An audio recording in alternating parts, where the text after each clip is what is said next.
vahimalik asar Qora Mushuk. 16-qism. Men Erkinning keniga uzoq qarab turib qoldim.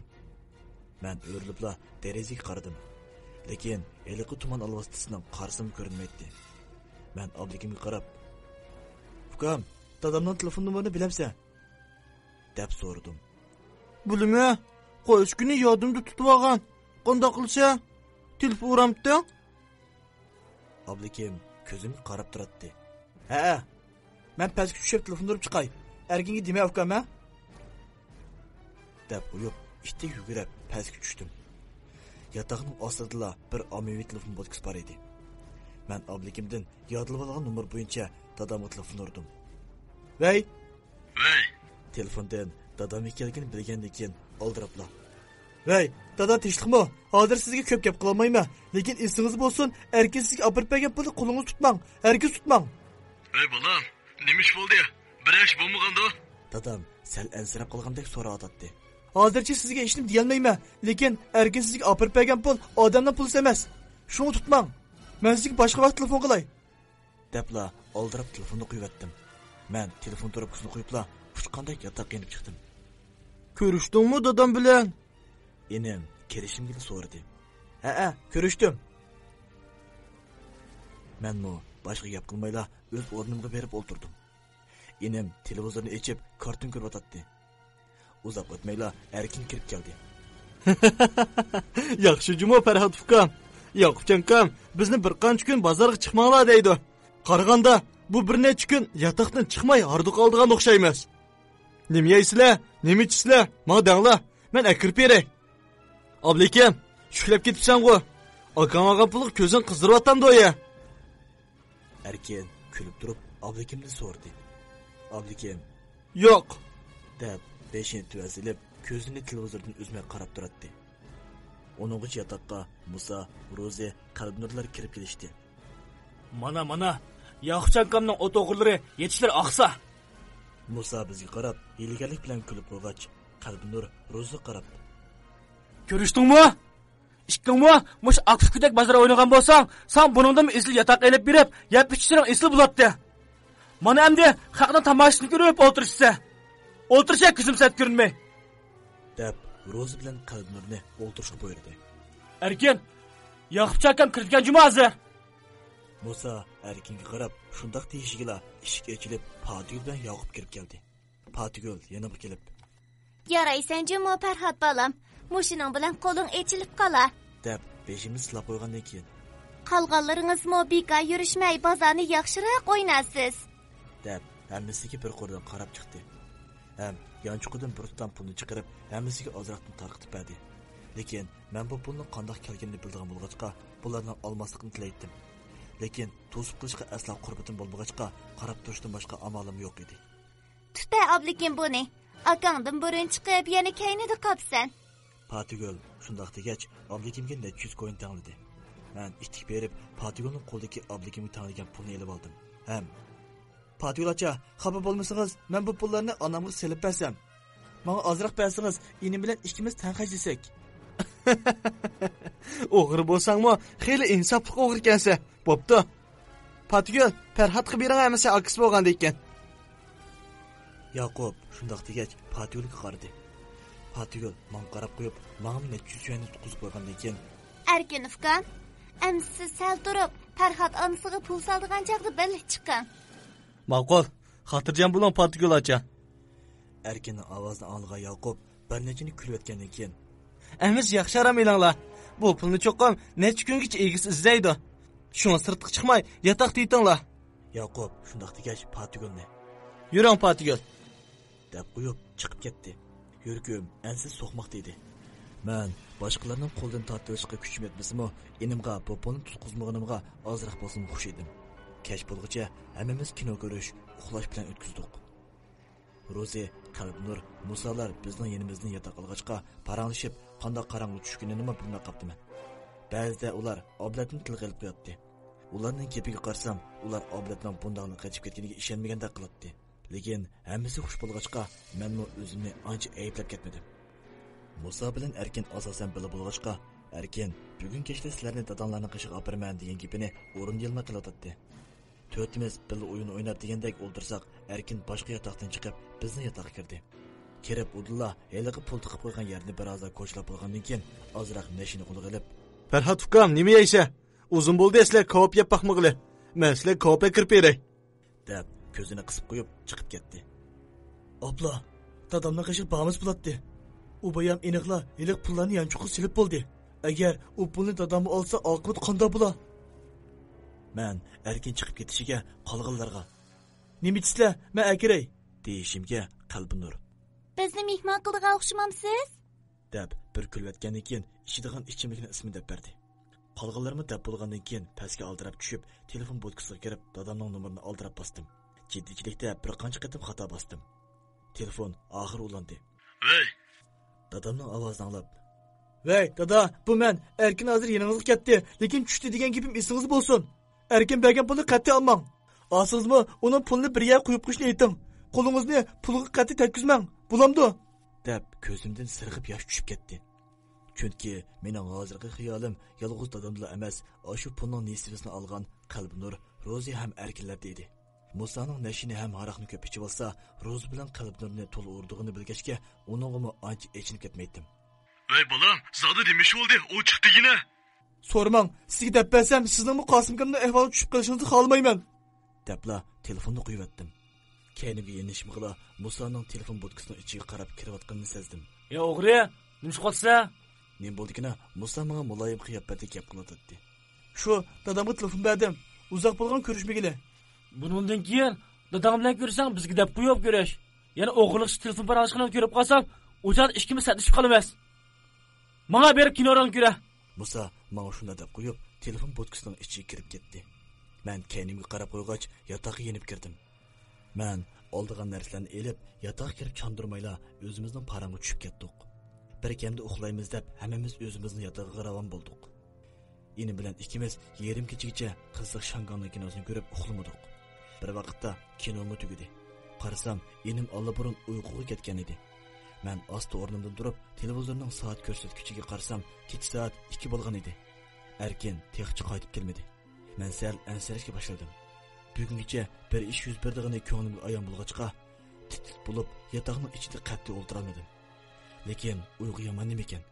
Ko'zlarim purlashib, beshimni og'rib ketganini sezib, qarg'atimga kelib beshimni qo'ygach, Erkinning kelishini saqlamoqchi bo'ldim. Lekin kim bilsin, shu uxlagancha uxlab qoptiman. Siz qupshi! Birisining koridorda turib varqirgan ovozini anglab, ishtik beshimni ko'tardim. Ham o'rilibla obligimga qaradim. Umi ovozni anglab, cho'chib o'rnidan turdi. Ikkimiz nemish bo'lganini anqirolmay turguncha, Musa ishini xuddi o'ritadigandek uchqanday kirib keldi. Rus bilan qalbimni qani? Musa xuddi bizni hozirlik yavdadigandek zardi bilan so'radi. Obligim bilan ikkimiz bir-birimizga ishtik qarab turishgandan keyin tangla. Bilmadik. Musa keniga bir o'rilib keyin, Voy haramdan bo'lganlar. Turishyapsiz. Yotoqdan hozir chiqib ketmasam bo'lmaydi. Oqshom yarim kechida Patkul achamning birisi vahshiylash o'ltiribdi. Oshxonadagi oshpazlar menga telefon qilibdi. Yoqubkam, asli shuni hozir kelish yig'amiga o'xshaydi. Mushundaq vaqtda Erkin, Rozi, qalbnurlarni qashib ketganni tutib oldigan bo'lsam bu guylarni. Xap! Musa bir o'rinda tura olmay qoqshib ketdi. Enim ittik kiyimini kiyib olishga Musa Bulsha deyman misildimay. Hozirlar bu yerda ketmasak bo'lmaydi-ki. Birisi saqchilar bizni chiqib qo'yibdi. deb obligimni tortibla elib mangdi. Biz birinchi qavatga tushib, eshikdan amdi chiqishimizga Qimirlashma! debla bir turkum saqchilar bosib kirdi. Musani turgan o'rnidan yerga besibla dumat quzib, qo'liga ko'zini silib bo'ldi. Obligim bilan ikkimizning mo'rimizni tutib, bizni bo'sh qo'ymadi. Albatta bizning qo'limizga bolalar ko'yisi tushib bo'lgan edi. Bu mening tunji qitim saqchilarning qo'liga tushib qolishim bo'lgachqa, haqiqatan qo'rqqan edim. Yotoq xo'jayindan biz yotgan yotoqni so'rab, yotoq ichini oqtirib, o'ngtay-to'ngtay qilib o'tdi. Bir kimda bir saqchi, yana bir saqchiga tekshirib oldik. Yotoq ichida hech qanday gumonli narsa bayqalmadi. Yoki qotil qo'ral degandek. Eliq qarab turgan saqchi. Bo'ldi. Bularni idoraga elib ketib, so'roq qilib boqayli. Balkim bir gumonlik yeb uchi bayqalib qola. Bizni mashinasiga chiqarib, bir saqchi idorasiga olib keldi. Mening hozirgi butun as-xiyolim dadamda edi. Agar umid bilan ishga yo'liqqan bo'lsa, uning jasadi shu shahar sirtidagi eski kaptalikda qoladi. Kirishchiga. Men Musa obligim uchimizni bir uyga kirdi. Qarasam o'tildagi tomning bulug'ida oshxonadagi bir qancha oshpazlar ham Yoqub o'tiribdi. Yoqubning hozirgi holati shunchalik bechora bo'lib, u as-hushini yo'qotgandek qiladi. O'tildan boshqa yoqqa qarash degan aslo yo'q edi. Saqchilar avval oshpazlarni bir-birlab achiqib ketdi. Birisini yondirib kirsa, yana birisini achiqib ketdi. Eng oxirida Musoni chiqib ketdi. U menga vaqtida bo'sh ham sardi bilan. Ig'izingni yumib o'tirish. Agar bu yerdan chiqib oladigan bo'lsam, ishkani hargiz bosh qo'yatmayman. deb qo'yib chiqib ketdi. Men maktabdagi vaqtimdami xanzor til saviyam xil yaxshi edi. Keyin bu yerga chiqib, qoida ular bilan ancha-muncha paranglashib, baq qiynalmagan holga yetgan edim. Shunga saqchilarning nimda paranglashayotganini anglabma qolatdim. Musami chiqdi. Qaraganda saqchilar uni xil qattiq urgan bo'lsa kerak. Uning tasdiroq menib kirgan holdidan uning holining bo'sh ekanligini bilib, ichimda ochiq kulib qo'ydim. Chiqshaman bu yerga. Bu yigit bir saqchi hammamizni chaqirdi. Biz o'rnimizdan turib sirtga chiqdik. Yeni bilan ikkimizni bir to'rt atrofi ko'rinib turgan, atrofni butunlay tumir ramlar o'rab turgan bir uyga uslab qo'ydi. Bir saqchining xizmat ustuli bor bo'lib, ikki saqchi shu yerda o'ltirib paranglashayotdi. İkisining o'rtasida bir kompyuter bor bo'lib, o'ng tarafda o'ltirgan saqchi beshini ozroq yonga egib, yana bir saqchiga: "Atrot boshlig'i, sizcha qanday narsa u ayolni o'ltirayotgandi?" "Men bilmadim, Shavon. Men saqchi bo'lib, bundaq ichinishli qotillik maydonini ko'rib baxmagan. O ayolning butun go'shtini yulibdi. Faqat ustuxini bilan bosh qismida ko'zil qopdi. Ko'zdan boshqa hech qanday bir go'sht deganim yo'q." "Amsa atrot boshlig'i, siz saqchi bo'lgan necha 10 yil bo'ldi. Qanday narsa bilan odamni ashundoq o'ltirgan bo'lar?" "Men o'qimadim. Aqlash mashinasi o'ltirsimi, undaq bir tomchi qiynanimi qo'ymay, odam undaq o'ltirib o'tish mumkin emas." "Atrot boshlig'i, o'lguchining salohiyatini aniqlab oldik. Ism Patgulka, bu yil 35 yosh. Hiliqi esini yo'qotqini, uni yo'ldishga. Hozircha yo'ldish hech nim deyamidi. Faqat beshin tuvan silib o'ltirishdan boshqa hech qanday harakat yo'q." Hiliqi atrot boshlig'i degani beshini burab, dukulat qilayotganiga. "Uning yurti bilan aloqa qilishib beqinglar. Uning yurtida bir ajallik dushman bormi? Yoki qo'lim qo'shnilari bilan azorlashib qolgan yerlar bormi? Menga hozir aniqlab bering." "Bo'ladi." Dapla hiliqi saqchi chiqib ketdi. Men ularning parangini tinglab o'ltirsam, Shavon degani osti biz tarafga kelib, tumirramning sirtida: "Qo'rqmanglar. Bizga yurtinglarni deb beringlar. Biz sizlarni yurtinglarga qaytarib o'tamiz." "Bo'ldi, Shavon. Ulardan so'rasam hech nim demaydi. Bularni bola o'g'irlar mushundoq ko'ndirib etgan. Cho'nglardan so'rasaqli bo'ladi." Atrot boshlig'ining gapini anglagan Shavon degani ozroq xo'tingishib qo'yib, o'zining o'rniga berib o'ltirdi. Sirtdan birisining hozirab itga kirgandagi oyoq ovozi anglandi. "Atrot boshlig'i! Nima bo'ldi? Nima jasirab ketdi?" Atrot boshlig'i darrov eshik tarafga qaradi. Bu bayamqi dukulat qilib bo'lib chiqib ketgan saqchi edi. "Biz u ayolni yurti bilan aloqalashdik. Uning yurtidagi saqchilarning deyishicha, bu ayol bundaq vahshiy usulda o'ltirilgan tunji ayol emasga. Oldingi mezgildimi uning yurtida mushundaq terisini so'yilib, so'ngkilni qoldirib qo'ygan delolardan 300 berganka." "Nima?" Atrot boshlig'i o'rnidan turib dukulat qilayotgan saqchiga qarab: "Yuring, biz chiqib, Yoqub degan qayt qarab boqayli. Ozroq asli kelgan bo'lsa, birini bilan eslab beralamdiki." Atrot boshlig'i bilan hiliqi saqchi chiqib ketdi. Biz hozir turayotgan bu uy ichkari ham tashqari bo'lib, atrot boshlig'ining jo'siga yondab solingan bir tam bu uyni ayirib turadi. Atrot boshlig'ining jo'si dal mush uyda edi. Ham jo'zning so'l tarafida sirtdagi uyga chiqadigan eshik bor edi. Biz hozir mush uyning bir bo'lin qo'yilgan tumir ishotgan ichida edik. Ham atdigan qoqsada tutib kelgandan hozirgacha qancha vaqt o'tdi, bunisi menga noma'lum edi. Men ikki jaynigimni tizimning ustiga qo'yib, beshini tuvan silib, dadamni xiyol qilishga boshladim. "Hey, dadam qanday turgandi? Agar erkin bergan pulni olgan bo'lsa, dadamning ish chatoq bo'ladi. Ular dadamni bo'sh qo'yatmaydi. Texi erkinchi. U qanday bo'lib ketgandi?" Men shularni yig'lamsirab o'ylab, ko'zimning beqimda obligimga qaradim. U nursiz ko'zlarini ustiga qaratib, nimalarnidir xiyol qilyotdi. Men yana o'zimni ayblashga boshladim. "Hammasi mening kasobatim. Agar men ashu chidir uyga kirmagan bo'lsam, inim bilan dadam hargiz bunday kuniga tushib qolmaydi. Men bu o'qishimni o'qiyverdim. Lekin hozir dadamning qandayligini bilmayman. Uni mush yerga tushganini ko'rgan paytda ko'rib baxmadim. Agar uningdan rostla ayrilib qolsam..." Men oxirini o'ylashga jur'at qila olmay, ko'zimdan ikki tomchi yosh sirg'ib tushib ketdi. "Siz ko'rdingiz, Yoqub hozir hech nimani eslamaydi-ku. Xuddi o'simlik odamning o'zideklar. Shunga hozirgi nishonimizni uning yurtiga qaratayli. Siz chiqib, uning yurti bilan aloqa qilishing. Bu ayol bilan heyliq 3 nafar o'lguchining tuqqandarchilik yoki boshqa munosabati bormi? Ham o'lguchilarda biri yepuchi bormi? Aniqlab men xabarini bering." Bo'ladi atrat boshlig'i. Men hozirla chiqib aniqlab kiray. Dadamni xiyol qilish bilan bo'lib ketib, ularning kirganini sezmabdiman. Doklad qilgan soqchi chiqib ketgandan keyin atrat boshlig'i qo'ldagi soatiga qarab qo'yib, Shavon, sen chiqib, cho'ng soqolning oshxonasidan bu Uyg'urlarga tamoqqa kirib aygin. Shavon ittik peshni ko'tarib atrat boshlig'iga qarab, Nima? Tamoqqa kirib beramdi? Men chiqib, bizning oshpaz deb qo'ysan tamoqni jiqroq kirib bersil bo'lmadimi? atrat boshlig'i Shavon qarab, Shavon, ularga osonlik millat. Garchi ular hozir jinoyatchi bo'lsa-mu, biz yanala ularning urf odatiga hurmat qilmasak bo'lmaydi. Bo'libmi, tamoq masalasida. Shavon ozroq norozi bo'lgan qiyofat o'rnidan turib, bo'ldi deb Jozning ustidagi qo'l sumkasini elib, menga bo'lib kaniga qarab, Haras atrat boshlig'i. Ular nim tamoqqa kirib berma. Cho'ng soqolning oshxonasida nima tamoq bo'lsa shuni aytga. Ha, yana bir gap. Ular bilan ortiq paranglashma. Bular to'g'riliq hech qanday gap qilmay, tamoqni elib linibga. Bo'ldi atrat boshlig'i. debla ittik chiqib ketdi. Gerçi inim bilan ikkimiz tumor ishatkisining ichida bo'lsakmi, ularning xizmat ustili bilan bo'lgan orlig'imiz 5 metrga yetmaydi. Shunga ularning gapini anglamaydi desam-mu, qo'lqimga kirib qoladi. Uning ustiga sirtki vaqtimda ochmaydigan qo'saq, buning ishida echib ko'karib ketgan edi. Hey, sirtga chiqib olsam, qo'rsqimni ravrs bir to'qlab olmasam. Hozir bu o'yini qaytadan jimjitlik qopildi. Faqat atrat boshlig'ining kompyuter taxtasini bosqandagi ovozdan boshqa hech qanday ovoz anglanmaydi. Hem bu oyunun sırtını görüş asla mümkün olmagachqa saat neçe bo'ldi, bunimi bilgil bo'lmaydi. Sirtdagi uydan eshikni ochib, Shavon kirib keldi. U qo'lida ikki sulyev xaltini ko'tarib olgan bo'lib, o'tin biz turgan tumir shatkining oldiga kelib, "Hey, ishkinglar bu yoqqa kelinglar." deb qo'ldagi sulyev xaltidagi tamoqni sunib berdi. Men o'rnimdan turibla berib qo'ldan oldim. Keynimga qaytib kelib, birini ablikimga berdim. Qo'rsaqni echib ketganida bu to'q kuch bilan qo'rilgan lag'manni ishtiha bilan yeyishga boshladim. Sirtdan birining oyoq ovozi anglandi. Sirtdagi uyning eshigi ochilib, heliqi to'kilib qildigan soqchi kirib keldi. Atrat boshlig'i ular bilan aloqalashdi. Bu ayol bilan ularning yurtida o'lgan 3 o'lguchining hech qanday munosabati yo'q-ku.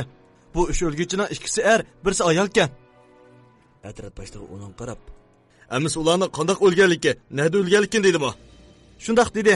Ikki bir eski tamliqning ichida bayqalibdi. Ayol bo'lsa, bir ijara olgan uyning ichida bayqalgan ekan. Odamning aqliga sig'maydigan yeri bularning hammasi net sekund ichida o'ldirilgan. O'ltirish usuli shu bugun kech o'ldirilgan ayol bilan o'xshashgan.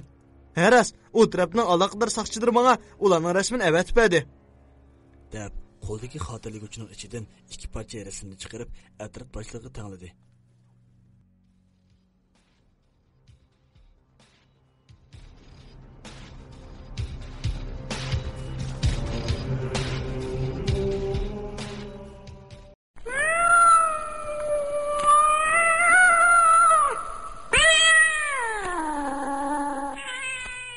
Cho'ng tipdagi vahimalik asar Qora Mushuk. 17 qism. Haras, o tarafning aloqador saqchilari menga ularning rasmini avatib berdi. deb qo'lidagi xotirlaguchining ichidan ikki parcha rasmni chiqarib atrat boshlig'iga tangladi. Shavon o'rnidan turib, o'til atrat boshlig'ining qolisiga kelib rasmga qarab turibdi. Atrat boshlig'i rasmga biroz qarab o'tgandan keyin, Ularchi, birey puch bayqamabdimi? Bu to'g'riliq birindas debidimi? Ha? Bu men ularning qonun doktorlari bilan ko'rishdim. Qonun doktorining deyishicha, o'lguchilarning hammasi o'xshash usulda o'ldirilgan. Ham faqat bosh qismidagi ikki ko'zli qolgan. Qolgan qismining go'shining hammasi elib o'tilibdi. Yana bir ish atrat boshlig'i. Desam bo'larmi, demasam bo'larmi? atrat boshlig'i ozroq jiddiy talaffuzda. Hozir desam bo'larmi, demasam bo'larmi deydiganni qo'yib, nimbos tezda. Qonun doktorining deyishicha, ularni ma'lum bir jonliqning hujumga uchrab o'lgan bo'lish ehtimolli bakliq ekan. Amaliyotda menmi shunda qo'yilgan. Nima? Ma'lum jonliq? Atrat boshlig'i ittik peshini rasmni ko'tarib uning qaradi. Shundaq.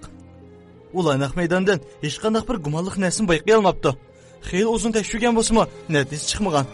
O'lguchining badinda yurgan holat iz bo'lg'achqa, buni ma'lum jonliqning hujumi deb faraz qildi. Lekin qonun buni e'tirof qilmaydigan bo'lg'achqa, ular bu deloni jimjitlab besiqtirib qo'ygan ekan. Atrat boshlig'i xeyli uzun xiyol cho'kib ketgandan keyin osti beshini ko'tarib, Siz chiqib, ro'y kasalliklar doktorini chaqirib kira. Yoqubni ko'rib baqsin. Hozir faqat shuni bizga deb bera olishi mumkin. doklad qilgan soqchi buludu deb kayniga mingishiga atrat boshlig'i. To'xta. Hozircha bu deloni sirt oshkorlamanglar. hech nimani bilmay turib qalayimqan faraz qilsak keyin jamoat fikridan qochib qutulamaymiz. Gapimni tushundingizmi? Tushundim atrat boshlig'i. Emasmi chiqay. Depla doklad qilgan saqchi chiqib ketdi. Dokladchi saqchi chiqib ketgandan keyin Shavang atrat boshlig'iga: "Hey atrat boshlig'i, sizcha ma'lumchilik degan qanday narsa-to?" "Men aniq tushuncha beramayman Shavang. Ishqilib, hozircha qarsiq faraz qilsak bo'lmaydi. Ham rostli shundoq bo'lgan taqdirdimi, qonun buni e'tirof qilmaydi. Bizning erishmoqchi bo'lganimiz paket. Hargizmi ma'lumjonlik emas. Tushundingizmi? Shunga bu deloning sirtqa oshkorlanib ketishidan hazar aylamsak bo'lmaydi." "Tushundim atrat boshlig'i." Shavang shundoq degach, oldidagi daftarga bir nimalarni yozishga boshladi. Men ularning gapini anglamay desammi, amalim yo'q edi. Bunchalik yaqin araliqda quloqni etib olsammi, anglab qo'yatdim. Atrat boshlig'imi uzoq o'ltirmay chiqib ketdi. Shavang bo'lsa o'zining ishi bilan mashg'ul edi. "Shavang, atrat boshlig'i yo'qmi?" Men ikki peshimni ko'tardim. Qo'lida bir xotirani ko'tarilgan saqchi Shavangga gap qilyotdi. "Yo'q, xeyli bo'ldi chiqib ketgili. Ha, bugun vaqting chiqib qopti bu taraflarga o'tishga. Qandoq, bir ilgirlash bordi?" Shavang kulib, bu saqchidan so'radi. "Ha, shunga atrat boshlig'i doklad qilib qo'yay deb kirgan." Yangi kirgan saqchi ustalning oldiga ikki qadam menib qo'yib to'xtadi. "Degini hamsi?" Shavang bu saqchiga tikilib qaradi. "Hozircha bu ikki bolaning ismini ham yeshinini qildik. Cho'ngning ismi Farhod, kichikning ismi Ablikimka. Ham texi bu ikkisi Akufka." "Nima? Bu ikkisi aka nima ekan?" Shavang Ablikim bilan menga hayronlik bilan qarab so'radi. "Shundoq, akinka. Hayron qolarlik yeri bularning dadisimi mush yerda bor ekan. Ko'pchilik qiladi odamdosh qilib. Texi dadisimi mush yerda ekan degina." Shavang o'rnidan turib, uning qo'lidagi xotiraga ko'z tashladi. "Tutib kelgan cho'nglarning deyishicha, bu ikkisi Yoqub deganga o'g'irlik qilib berdi ekan. Ular dadisini tunchkini oshxonaga kelgan ko'ribdi ekan. Uni degan ko'rib boqmabdi. Mush yerning ma'lum yerda ko'pchilik qilib kun kechirdi ekan." Shavang bu saqchiga qarab: "Hamsi aniq o'rin nima ekan? Uning ko'pchilik qilgan tukuni. Sen bu qiziqkansan Shavang. Gapimning oxirini deymo yoki atrat boshlig'i kirgan bir xil anglamsa." Bu saqchi Shavangga o'dliq qilib dedi. "Ha, tegina."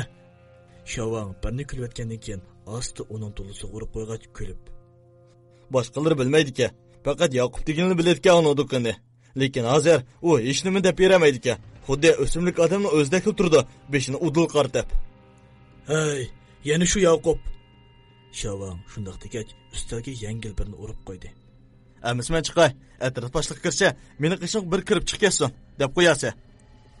Bu saqchi shundoq degach keni yenib, sirtga uyga mandi. "Rahmat sana." "Nimaga rahmat deysan? Bu degan bizning xizmatimiz tutsa." U saqchi shundoq degach chiqib ketdi. Uzoq o'tmayla atrat boshlig'i kirib keldi. Shavang beshini ko'tarib: "Ha, atrat boshlig'i, bayam jinoiy ishlar bo'limidagi Tianminning sizni izlab kiribdi ekan. Ma'lum qildigan ish bor deb. Sizni mening yonimga bir kirib chiqarsin degan edi." "Ha, bo'ladi." Atrat boshlig'i chiqib ketdi. Qachonlardan kashf bo'lganini bilmayli qoldim. Faqat Shavangni kashf bo'lib ketibdi. Men uyimga qaytib onamga qarab beqib kelay degandan ondan kashf bo'lganini bildim. Uyqum kelib aram tursam, sirtdan kirgan jiddiy qadam meni yana beshimga ko'targizdi. Bu bayamqi dokladchi saqchi edi. "Atrat boshlig'i, Yoqubning asosiy joyiga keldi." "Nima? Joyiga keldi? Yuri, chiqib ahvoliga lab boqayli." Atrat boshlig'i bilan ikkisi chiqib ketdi. Shavang bo'lsa, o'zining xizmat ustida oldirish bir narsalarni yezib o'tdi.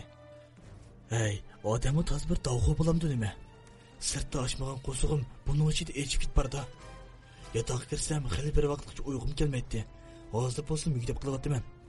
Acaba bir qatim jinoyat o'tkazganlarning yana qayta jinoyat o'tkazishmi bekor emaskan juma? Teg'i ba'zi turumlarda yetib chiqqanlar dalada boqqan to'paqdek samirib ketadi ekan. Lekin, hey, ichimda shularni o'ylab o'tib, pisangda birni kulib etdim. Beshimni tizim qo'ygunimcha mugdablik qaptiman. Qanchalik vaqt o'tgani o'zimga noma'lum. Eshik ochilib, biz turgan uyga bir qancha odamning oyoq ovozi anglandi. Men ostin mugdab qolgan beshimni ko'tarib o'dliq qardim. "Qara baqa, bu ikki bola tonamsa." Atrat boshlig'i bizni ko'rsatib, yendikisiga qaradi. Men g'uva ko'zlarimni yuqoriq ochib qarsam, ustalning yanida Yoqub turibdi. Uning puti ham qo'lini ko'zi bilan chetib qo'ygan edi. Yaqubning bizni ko'rgandagi holati bakmi qo'rqinchli bo'lib, tuyuqsiz qon rangiga kirib ketgan ko'zlari udul menga tikildi. U bir qadamdan men tarafga keldi. To'xta Yaqub, joyingda jim tur. Atrof boshlig'ining buyruqi uning qo'liga kirmagandek qiladi. U tuyuqsiz qadamni shundoq tiziltib, tumir shatkini tutib, Sen, amma sen cho'qim o'lishing kerak. Uning ko'zlaridan etilib chiqqan qonning rangi, o'zini tumir shatkiliq o'yga hadab qattiq urishi menila emas, atrof boshlig'i ham qolgan soqchilarni ham qattiq cho'chitayotgan edi. Uni tortibdinglar, tez. Atrof boshlig'ining buyrug'i bilan uni elib kirgan ikki soqchi etilib kelib uning murisidan kaynik tatdi. Lekin uningdagi noma'lum kuch ularga bo'ysunmagandek qiladi. Sen o'yga boramaysan. Sen cho'qim o'lishing kerak. Yaqub shundoq degach o'zini tumir rishatga qo'ratdi. Men qo'rqib ketganimdan tamg'i ching chopishib o'tirib qoldim. Bu ablah bek kuchlib ketibdi atrof boshlig'i.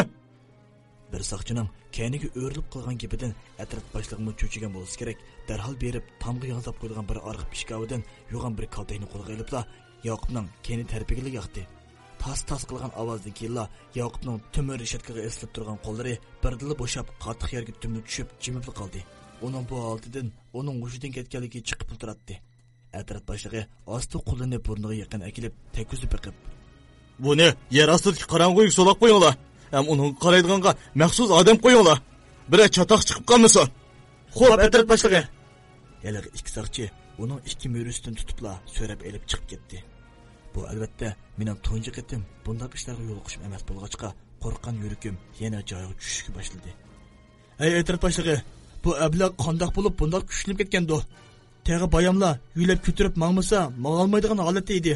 Birdamda ikki soqchining kuchi yetmaydi bo'lib ketibdi. Bu Yaqub bizga o'yin qo'yib hiylagarlik qilyapti nima?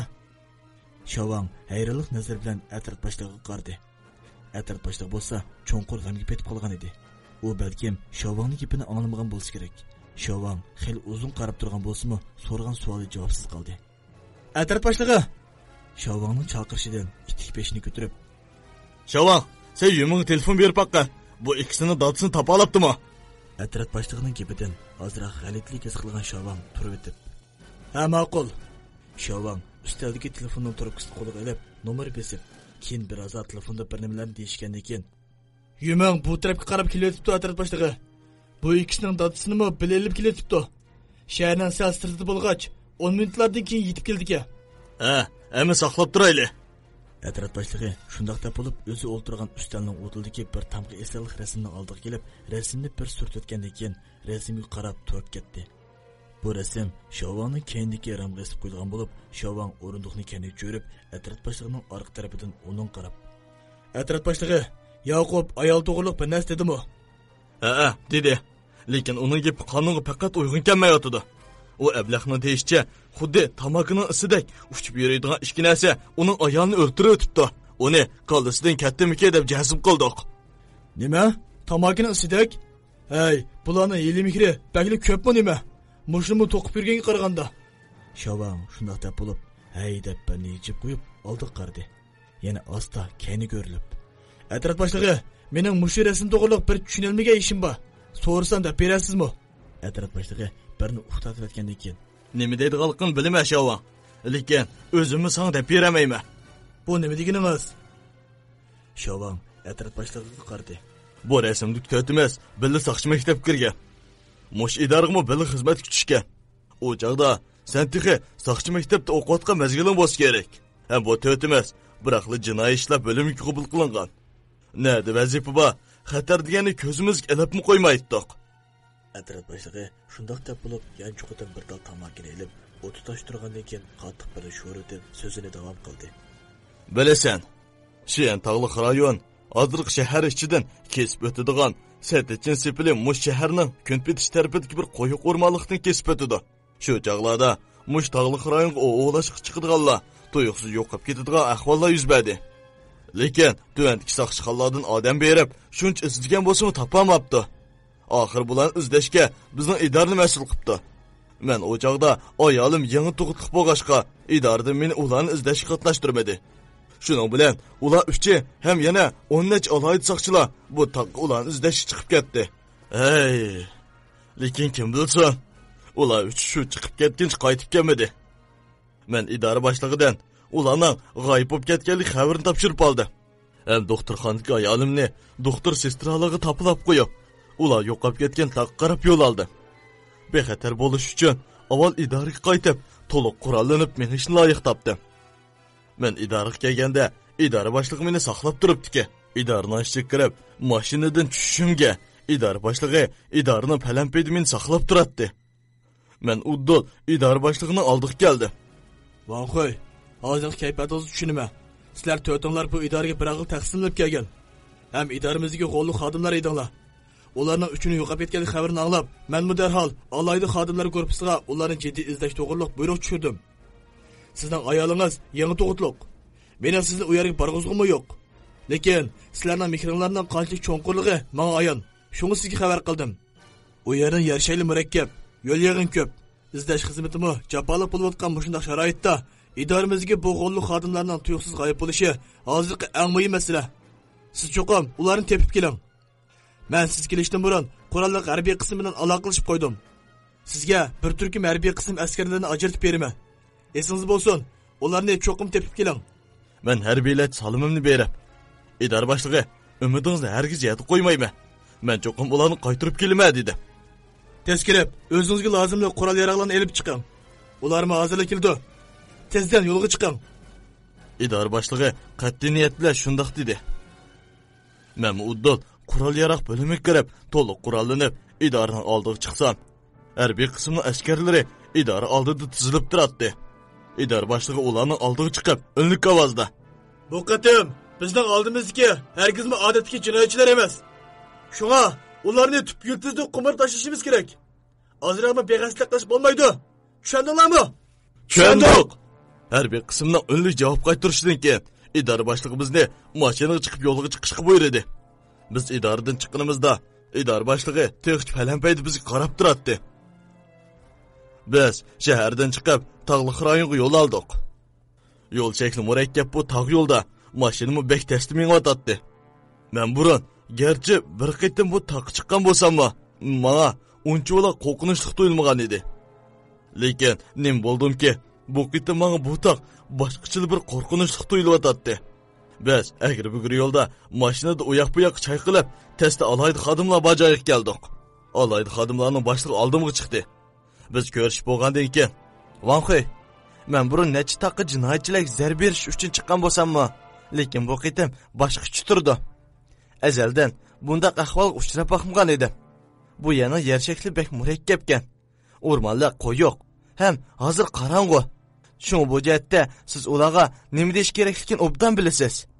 Men kaynib o'rilib, tizilib turgan harbiy qism qarab, o'nlik ovozda: "Haminglar aloqalash apparatinglar ichiyotinglar. Gumonliq har qanday bir narsani bayqag'ininglarda, tutishga mal bo'lmaganda o'q chiqaringlar. Bu qitim bu tog'da bizning yana 3 saqchimiz g'oyib bo'ldi. Shunga har qanday gumonliq narsani ko'zdan soqit qilish qat'iy bo'lmaydi. Har qanday xatar ichida o'z ularning qurolinglar orqali qo'g'itsanglar ruxsat. Yo'lga chiqinglar." Mening buyruqim bilan hammasi tezli yugurib, qo'yiq o'rmonlikqa qarab, izlash xizmatini davomlashtirdi. Biz tog' ishkirlab kirganimizda, alayda xodimlar tog'ning tepida izlash xizmatini davomlashtiryotdi. Men bunda qilayli. Siz alayda xodimlar guruhini boshlab, sepilning yana bir tarafingizda. Men bu tarafingizda. Garchi ular bu tarafda yo'qolib ketgan bilan, sepilning o tarafidan nazarni saqit qilmayli. Balki ular sepilning o tarafiga o'tib ketgan bo'lishi mumkin. Bo'ladi, Vanxoy. Gerçi biz baya o tarafını izleyen bolsakmı, adam sanımız yetişmey, köp yuqurlab izleyelmege aydık. Hazır okuşmaydı, şunda kılaylı. Alaydı kısmının başlığı, şundak dep, kısmını başlap, sepilinin o tarafıga ötüp ketdi. Sadece sepili, tağının qaq oturusunu kesip ötüdüğün bu qaşqa, biz iki tarafı bölünüp izleşki başladık. Kolumuz kolçıraqның nurumu yiraqqa bağmaydı. Ormanlıq bak qoyuq bu qaşqa, çıraqның nurunu tosup alattı. Hem öl yığının təsirdən ayıqımızga lahi çaplışıp, qayda bir-birimizдің qoludan tatıb çıqırıdığan yergim uçurab qalatdıq. Her iki tarafdakiler kən dairlik izləyən bolsaqmı, ulanın bir ətal özünün bayqayamladıq. Asta-asta tan süzülüşki başladı. Tuyuqsız, alaqılış aparatıdan alaylı qisminin başlığının avazı geldi. "Vanxoy, biz bundaq izlesek, ularni topalmaydigandaq qilmayız. Şuna qismni azroq qaramili bo'lsa, tayotganda biroqni izlesek. Hozir ahvolda ularni tepish emas, özümüzni bu qo'yiq o'rmonlikda yorlantirib qo'yilgandek qilamiz. Men qism boshlig'ining so'zini o'g'rilik ko'rib, bo'ladi, shunday qilayli. Biz sizlarni pasaqlayli. Men harbiy qismga buyruq berib, tog'dan tushib, boya mashinadan tushgan o'rnimizga qaytishni aytdim. Biz tog'dan tushib yengayotganimizda men kaynimda bir narsaning shabsini anglagandek qildi. İşte kaynim o'rilib, ovoz chiqqan tarafga qo'lchiroqni tanglsam, hech nima yo'q. Men ozroq delg'ul bo'lib, kaynim yenib, mashinadan tushgan tarafga bordi. Biz kelib olganda, alayt qismning soqchilari tek qaytib kelmagan edi. Harbiy qism o'rilishib, o'zining armini ilayotganda, men o'rmonlik tarafga qardim. Men xuddi ular mening kelib izdishimni kutib turgandek, yiroqda meni chaqirayotgandek bilinib ketdi. Necha yillik sabdoshlarimning mehri meni bir qadamdan oldimga mang'uzdi. Men ular aram ilayotgan vaqtda o'zim yolg'iz o'rmonlik tarafga bordim. Ishkirlab kirgan siri kaynimda bir narsaning borligi men ayon bo'lishga boshladi. Gerçi necha qitim kaynimga o'rilib qargan bo'lsam-mu, hech nim ko'ramadim. To'yiqsiz bu narsaning meni kaynimda ekanligi sezdim. Yurgim ansi so'qiyotdi. Zodi nimbus bo'lsin deb beqinimga issiqlik qurolni asta tutishimga oldim uçuyotgan qo'lchiroqning nuri. U narsaning simasini men ayon qilib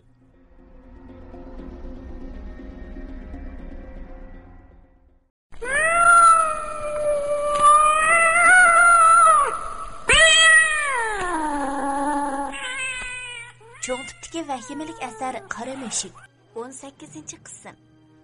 Zodi nimbus bo'lsin deb beqinimga issiqlik qurolni asta tutishimga oldim uçuyotgan qo'lchiroqning nuri. U narsaning simasini men ayon qilib Bütün bedeni shunchalik yo'g'on. Chiroqning nurida uning bo'y egizligini 2 metrdan egizligini paras qildi. Bütün vujudimni qo'qini chirmab olgan edi. Beqinimga esib olgan qurolni asta tutib, qo'qini ichida turgan bedenimni orqaga shappida o'rdimda, qurolning tepkisini kuchab bosdim. Voqo'y! Möhram so'zlash apparatidan chiqqan ovozdan anglab, ondan etishdan to'xtadim. Voqo'y, nima ish bo'ldi siz neda?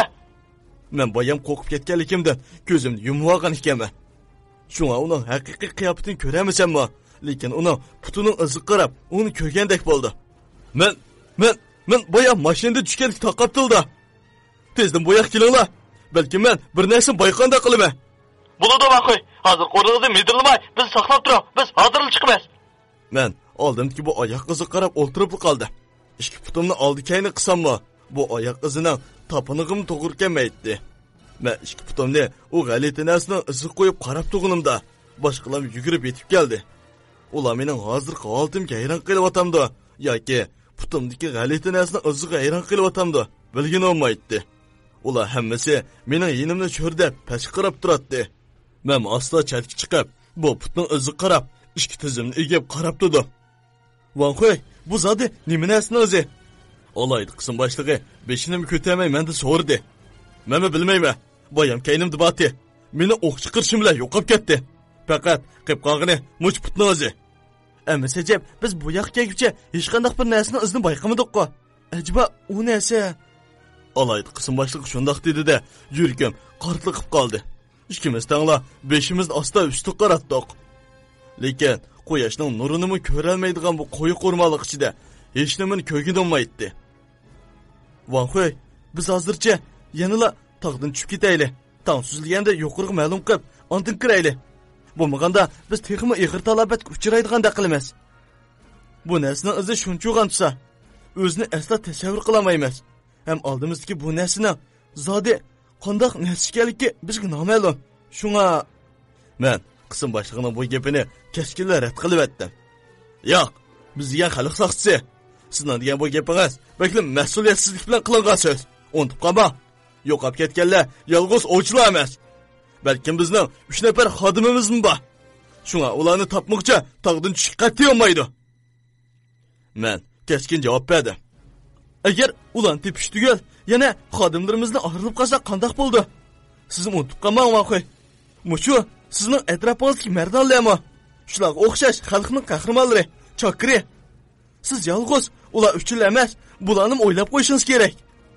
Qism boshlig'ining qattiq ig'ir qilingan so'zidan men ozroq bo'shab qoldim. Demismi, ularni izlaymiz deb texnik ko'p sabdoshlarimdan ayrilib qolsak, yo'qab ketganlarni topgan taqdirdimi?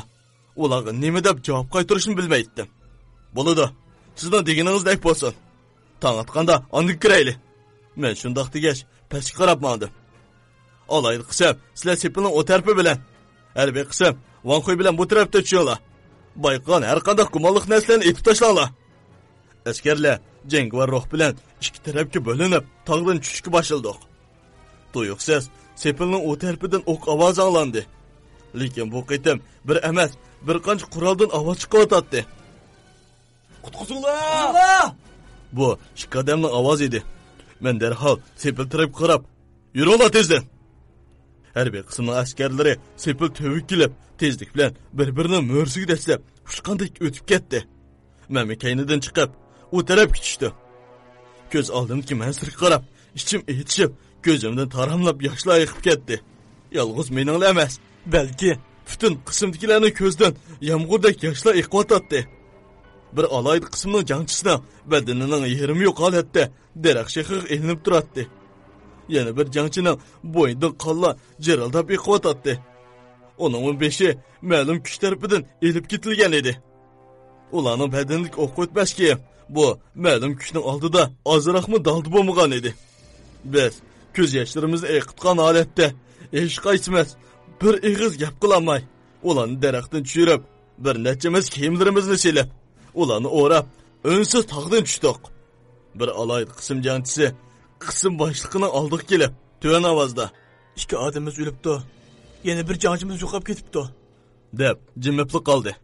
Ular o'rab to'g'an bexatarli qalpiqidan ko'rinib to'g'an ko'zining ichidilla qanchalik azoblanayotganligi ham bu noma'lum maxluqdan ularning intiqomini elish o'rnayotganligi bilinib turadi. Bildim. Lekin biz yiqilib qolsak bo'lmaydi. Vatan xalq bizga muhtoj.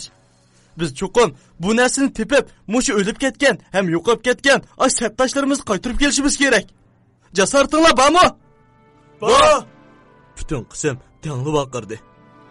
Ularning nazari qaytadan o'rmonliqqa tikildi. Men darhol ularni to'sib, "Yo'q, qaramlik qilish qolmaydi. Biz cho'qim yuqori doklad qilishimiz kerak. Texmi yiqir oqibatdan yuz berishi xohlamayman. Shu qism boshlig'i, sizning qayta o'ylash beqishingizni tavsiya qilaman." Qism boshlig'i menga ochiq bir qarab aytgandan keyin yuqori ma'lum qildi. Lekin texmi echinishlik bo'lgani, yuqoridan bizni tezdan qaytib kelishga, ularni izlashga tikuchar ayiriblan avatadiganligini, agar bizning buyruq xiloflik qilsak, intizom bo'yicha qattiq bir taraf qilinganligimizni aytdi. Yuqorining buyruqiga qarshilik qilishga kimning haddi? Shuning bilan hammamiz beshimizni egib qaytib keldik. Qaytib kelgandan keyin mushqitim harakatga chiqqan barliq harbiy qism, alaydi qismning xodimlari boshqa shaharga o'tkab ketildi. Ham bu ishni qat'iy maxfiy tutishga, hech kimni oshkorlab qo'yish bo'lmaydiganligi to'g'riliq buyruq chiqarildi. O'lib ketgan ham yo'qolib ketgan sabtoshlarimiz jinoyatchilarni tutish yo'lida qurbon bo'ldi deb darajaga ilindi. Ham bu g'arb tarafga toqqa chiqish cheklangan rayon qilib bekitildi. Shuningdan keyin bu ish asta-asta astin ko'tarildi. Lekin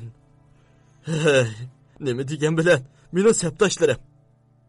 Atrot boshlig'i shundoq deb bo'lib, qo'lda kuyib tövükilib qolgan tamakisini ittik tashlab etib, qaytadan yana bir dal tutashtirib, o'zining o'rniga kelib o'ltirdi. Shavamo so'ramaygan savoldan beni so'rab qo'yganiga pushaymon qildimi? Atrot boshlig'ining gapini anglab, jimib qo'lini kompyuter oldiga qo'yib, uzun o'tirib ketdi. "Shavon, sen ular qaytadan telefon bergan. Kep bo'ldimi?" "Ha, bo'ldi." Shavon ittik kalsini yig'ib, qo'liga telefon trubkasini elib, ularga telefon berdi. "Kep bo'pti atrot boshlig'i. Ular hozir idora ishidagi." Shavon shundoq deb atrot boshlig'iga qaradi. "Ularning adalsini udil so'roqqa kirsin. Men hozir chiqaman." Atrot boshlig'i shundoq deb o'rnidan turib chiqib ketishga tamshaldi. Endi o'y xiyol mendan boshlanish boshladi. Acaba bayam degan atrot boshlig'ining so'zidek bo'lsa, men Yoqubning uyining orqadagi qabristonlikda ko'rgan haliqi yo'g'on maxluq atrot boshlig'i ko'rgan noma'lum maxluq shumidi. Men sal g'alitlik his qilish boshladim. Beshimni tizim qo'yib, ko'zimni yumib tursam, nimishqa menga bir xil yeshillik sezim bo'ldi. Men osti ko'zimni xushyoqman qiyofatda ochdim. Yo'q. Bo'ynimdagi tumor yeshil nur taraqtatdi. Ikki qo'limda tumarni ching tutib oldim. Uning nur taraqtatganini kompyuter oldida ishlayotgan Shavon sezib qolsa bo'lmaydi. Yanaqki bu bir tragediyani keltirib chiqaradi. "Kirashchiga. Sirtdagi uyning eshigi ochilib, haliqa doklad qildigan soqchi kirib keldi. Lekin bu qatam o'xshamaydigan bo'lib, u birisining murusini tutibla ishxona ichiga elib keldi. Mencha u bo'lish mumkin emas. Uning eshikdan kirishigila tinidan kelgan puroq mening diqqatimni o'ziga tortdi. Lekin hey, uning osti biz bor uyga kirish bilanla ishtik o'rnimdan turib, tumir shatkani oldiga kelib uningga qaradim. Rostla hayron qilyotdim. Uni yana qayta ko'rib qolishimni, ham batimdan kelgan puroqning sirini qaytib ko'rishimni xiyolimga kelmagan edi. Shavon beshini ko'tarib, uning qarab, "Yana shu-kangu. Oldin qatim shahar aholisi arz qilg'achqa vaqt beqish o'rniga olib qo'ygan edik. Endi nagima olib qo'yamiz buni?" Shuni degina Shavon. Bu qitimni shahar aholilari arz qilib turib olg'achqa amalsiz ekeldik. U xuddi burunda biror puroqni sezgandek bo'ynini osti suzib men tarafga qaradi. Lekin o'ylamagan bir ahvol yuz berdi. U meni ko'ribla tizdan keyniga qarab eshik tarafga yugurdi. Uni elib kelgan soqchi tizdan mo'rsini so'lib, o'ltirajim deb birini silkib qo'ydi. Lekin u yuqori ovozda tepchiklab, "Meni qo'yib etinglar. Bu ayt alvasti borkan. Meni o'lgim yo'q. Meni qo'yib etinglar. Agar ov shokichik bu yer yana uzoq tursa, sizlar o'lib ketisizlar. Siz qochinglar." deb varqirab ketib boradi. U o'zini hadab eshik tarafga urib, soqchiga faqatla bo'ysunmadi. Shavon jilopla, "Qaraganda uning nervisidan chatoq chiqqan o'xshaydi. Uni nerv kasalliklar doktorxonasiga operatsiya qilgandak. Shahar aholilarimi ham bizni ozroq bo'lsin orom deb qolamiz." Shunda qilayli. Atrot boshlig'i o ikkisining datsini so'roq qilyotdi. Yana o'zim olib o'tay. Bu kechada doktorxonadagilarga toza yalvuradigan bo'ldim-da. Mana vaqirmay. Uni elib kirgan soqchi shundoq deb uning bo'ynidan tutibla elib chiqib ketdi. Albatta, men gap qilish fursati yo'q-da. Bo'lmasa, undan ikki eg'iz bo'lsin so'ralatdim. "Ha, to'g'ri. Bu ablahni qaysi doktorxonaga olib bora? Bilib olsam bu yerdan chiqib, uni o'zim izlasam bo'lmadimi? Cho'qim shunday qilishim kerak. Hozir u cho'qim bir ishlarni biladi. Bo'lmasa, herkes alvasida varqirmaydi." Men shularni o'ylab, ko'zlarimning yumilib ketib borganini sezib, birdan bo'lsa-mu, ko'zimni yumib olishga qaror qildim. Balkim ozroq vaqtdan keyin dadam bilan ko'rishaman. Keyin ishlarning qanday o'zgarib ketishi menga noma'lum edi. Lekin bu ishlarni qabul qilmasligimga amalim yo'q edi. Beshimni bir nonglanishda qolgan sezdim. Purlishib ketgan ko'zlarim tasda ichib, beshimni ko'tarsam Shavon edi. "To'ra, bu seni uxlayga yiring emas. Qara paqa, oldindagisi kimga?" "Dadam?" U tumur shatkaning sirtida bizga qarab turardi. Chochlari burunqidan pek oqarib ketgan edi. Uchsidagi koni bir eski choponni kiyib olgan bo'lib, moylashib, rangini farq etgan bo'lmaydi. U ko'zdan eqilgan yoshlarni bir qo'lda surtitgandan keyin, "Kechiringlar. Ahmik men sababchi." deb o'zini bosolmaydi qoldi. Uninggacha men yugurib, tumur shatkaning oldiga kelib, ikki qo'limda reshatkaga eslib uningga qaraydim. Rost deganda, menmi o'zimni tutib olamagan edim. Enim bo'lsa yig'lash deganini bilmaydi. Qarab turardi. "Shavon, u ishkisini sirtqa chiqqan." Atrof boshlig'ining shundoq deyishi bilan Shavon tumur shatkalik uyning eshigini ochib, "Chiqinglar." Enim bilan ikkimiz osta oldi-keyni bo'lib chiqdik. Xuddi bir qafasdan qutulgandek bo'ldim. Ichimda bir tinib o'tib, dadamning qishiga keldim. U enim bilan ikkimizni qong'uchi bag'riga bosdi. Ondan to'xtamay beshimizni silaydi. Atrof boshlig'i dadamga, "Balani kichkina ib ketsan bo'ldi, lekin cho'ng qilib qilish kerak." "Nima? Yo'q, yo'q. Men sizga hamma gapni dedim. Mening bu balam amalsiz qog'ozga chiqib qoldi. Unimi yurtga bilib chiqib ketsam, balamni bersanglar." Dadam o'zini tutolmagan holatda o'ksib yig'lab ketdi. Shavon qo'lida bir istakan qaynoq suvni tanglab, "Hissiyotingni tushunamiz, lekin biz uni hozircha o'smir jinoyatchi qatorida bartaraf qilamiz. Shunga pek ansirib ketma. Sen xotirjam kichik baloni elib qaytib ket.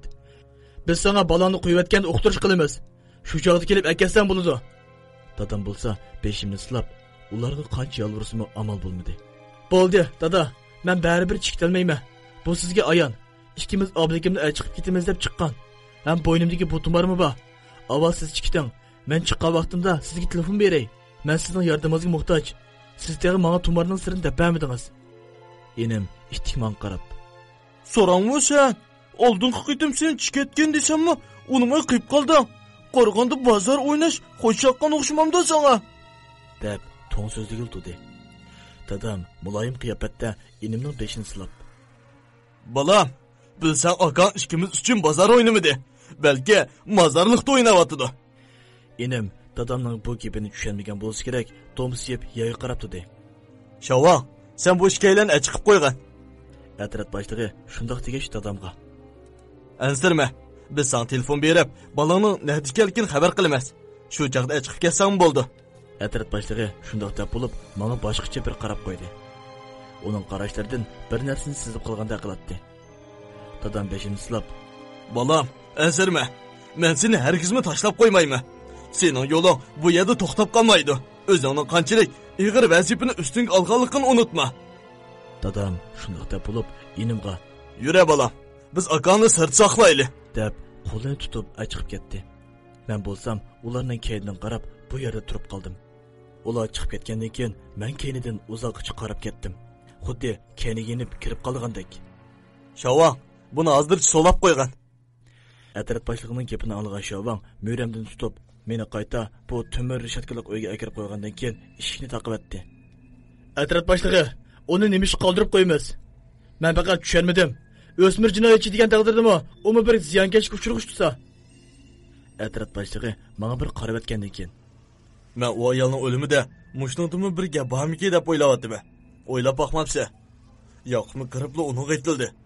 Eyliq shahar aholisi arz qilgan kishimi bu uyga kirishi bilanla uningda hurkib kaynik qochdi. Bu hargizmi mundaqli to'g'ri kelib qilish bo'lmasligi mumkin. Shunga bugun kecha uni kuzatib boqayli. Ya'ni biz ularni tutgan yotoqning xo'jayinidan ahvol egalashimizcha, yana bir o'g'il, bir qiz shular yotgan yotoqda yotibdi. Lekin biz bag'an ulan ko'ramidik. Faqat ehliq cho'ngi bilan mushu akukki kelan ekan. Men ular yotgan yotoqning kuzatish apparatini ko'rib baqdim. Lekin ularning sirtqi chiqqanlik ko'rinishi yo'q. Demak ular yotoq ichida izdiraksiz g'oyib bo'lgan. Bu aqlga qilchi muvofiq kelmaydi. Ular yo'qolib ketib, nemishqa mush ikkilan qoladi. Bu tarpi menga bekli gumonliq tuyulyotdi. Yoqub sal asli kaptiki. Ondan so'rasaqmi, uning oldidimi mushuni kaynidan menga bir yo'qolib ketibdi. Dadisin gumonliq deb qarsak, o ayol o'tgan oqshimi uning dadisi koopseti o'tibdi. U koop sotgan oshxona xo'jayini isbot bo'ldi. Yo'l bo'yida kuzatish apparatidimi uning koopseti o'tgan ko'rinish borki. Hozirgi birdan bir gumonliq odam, dal mush kichik bola. Atrat boshlig'i bilan Shavangning ko'zi menga tikildi. Men ularning qaysi qarashini bilinmay, yana zo'ng'izib o'ltirib, beshini tizim qo'yib, xiyol surishga majbur bo'ldim. Sen bugun kech uning qarg'ash aramal, jafo tatilgan bo'ldi. Atrat boshlig'i shundoq deb Shavangning murisiga yenik urib qo'ydi. Nima jafo bo'ldi? Bu mening xizmatim. Shavang shundoq deb yenik kulib qo'ydi. Atatiganlikka tarjimondan birini chaqirib kelgan. Buningdimi bir ahvoliga lapaqayli. Bizga ozroq bo'lsa-mu, foydasi tegib qolsa ajab emas. Ammo men chiqib ketdim. Bir ish bo'lsa telefon qil. Yotqim kirsam bo'ladi. Atrat boshlig'i shundoq deb sirtqa mangdi. Bo'ldi atrat boshlig'i. Shavang atrat boshlig'ining keynidan o'tib qo'ygandan keyin joyiga kelib o'ltirib, ichida ozroq hudurlab qo'ygandan keyin putini so'zib, beshini o'rindiqning beshiga qo'yib uxlashga boshladi. Hey, endi nima kunni ko'rib ketaman? Adi tarjimon akirsa nima deyman? Hech nimani bilmayman deyishim kerakmi? Ular hozircha tumarni bayqamadi. Agar bayqab qolsalar, aniqli ularmi ajaldan qutulmaydi. O chaqda ularni emas, o'zimni qutqizib qololmayman. Hatto eg'ir bo'lsa, menamga. Men og'irni o'ylashga jur'at qila olmay, dadam bilan inimni o'ylashga boshladim.